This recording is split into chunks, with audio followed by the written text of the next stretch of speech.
বহরমপুরে ভোটের পরের দিনই সুপ্রিম কোর্টে জামিন পেলেন বড়গাঁর তৃণমূল বিধায়ক জীবনকৃষ্ণ সাহা। নিয়োগ দুর্নীতিতে অভিযুক্ত জীবনকৃষ্ণকে 2023 সালের 17 এপ্রিল গ্রেপ্তার করে সিবিআই। সেই থেকে জেলে ছিলেন তিনি। মঙ্গলবার তাকে জামিন দিয়েছে সুপ্রিম কোর্ট। বড়গাঁ বিধানসভার বহরমপুর লোকসভা কেন্দ্রের অন্তর্গত। সোমবারই বহরমপুরে ভোট মিটেছে। ঘটনাচক্রে তার পরের দিনই জামিন পেলেন জীবনকৃষ্ণ। জামিনের আবেদন নিয়ে তিনি প্রথমে কলকাতা হাইকোর্টের দ্বারস্থ হন। সেখানে জীবনকৃষ্ণের জামিনের আবেদন খারিজ হয়ে যায়।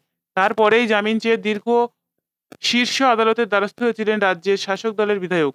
একাধিকবার তার জামিন আর্জির শুনানি পিছিয়ে যায় শীর্ষ আদালতে। এর আগে জীবনকৃষ্ণের জামিন মামলা গ্রহণ করে সিবিআইকে নোটিশ দিয়েছিল সুপ্রিম কোর্ট। তাতে কেন্দ্রীয় তদন্তকারী সংস্থাকে 3 সপ্তাহের মধ্যে হলফনামা জমা দেওয়ার নির্দেশ দেওয়া হয়েছিল। জীবনকৃষ্ণের বিরুদ্ধে কেন্দ্রীয় তদন্তকারী সংস্থার মূল অভিযোগ ছিল যে তিনি নিয়োগ দুর্নীতিকাণ্ডের মিডলম্যান প্রসন্ন রায়কে দুর্নীতির কাজে সহযোগিতা করতেন। কিন্তু নিয়োগ দুর্নীতি মামলার গ্রেপ্তার হওয়ার প্রসন্ন ইতিমধ্যে জামিন পেয়ে গিয়েছে। শীর্ষ আদালতে বিষয়টি উত্থাপন করেন তৃণমূল বিধায়কের আইনজীবীরা। জীবনকৃষ্ণের হয়ে শীর্ষ আদালতে সওয়াল করেন আইনজীবী মুকুল রেহতগি ও রউফ রহিম এবং অনির্বাণ গুহ ঠাকুর। আজ এই জামিন সংক্রান্ত মামলাটির শুনানি হয় সুপ্রিম কোর্টের বিচারপতি এস বেপান্না এবং বিচারপতি সঞ্জয় কুমারের এজলাসে।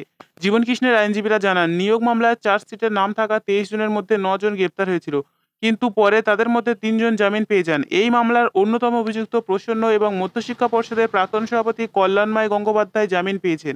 যদিও শীর্ষ আদালতে জীবনকৃষ্ণের জামিনের বিরোধিতা করে সিবিআই জানায়, বিধায়ক পুকুরে ফোন ছুঁড়ে ফেলে দুর্নীতিতে যুক্ত থাকার তথ্য প্রমাণ নষ্টের চেষ্টা করেছেন। বিধায়কের ফোনের চ্যাট ঘেঁটে এক চাকরি প্রার্থী তার কথোপকথনের প্রমাণও পাওয়া গিয়েছে বলে আদালতে জানায় সিবিআই। নিয়োগ মামলার সূত্রে 2023 সালে 14 এপ্রিল জীবনকৃষ্ণের কান্দির বাড়িতে টানা তল্লাশি চালায় সিবিআই। একই সঙ্গে জীবনকৃষ্ণকে জিজ্ঞাসাবাদও করে।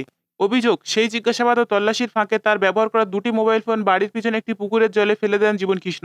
সেই মোবাইল উদ্ধার করতে পুকুরের জল ছেঁচে ফেলতে হয় সিবিআইকে। টানা জিজ্ঞাসাবাদ ও তল্লাশির পরে 17 এপ্রিল মাঝরাতে কলকাতা থেকে সিবিআই এর আরও একটি দল কেন্দ্রীয় বাহিনী নিয়ে কান্দির বাড়িতে গিয়ে জীবনকৃষ্ণকে গ্রেপ্তার করে। তারপর থেকেই বিচারাধীন বন্দী অবস্থায় ছিলেন জীবনকৃষ্ণ। অর্থাৎ দীর্ঘদিন জেল হেফাজতের পরে আজ সুপ্রিম কোর্টের আদেশ অনুসারে জামিন পেয়ে গেল জীবনকৃষ্ণ সাহা।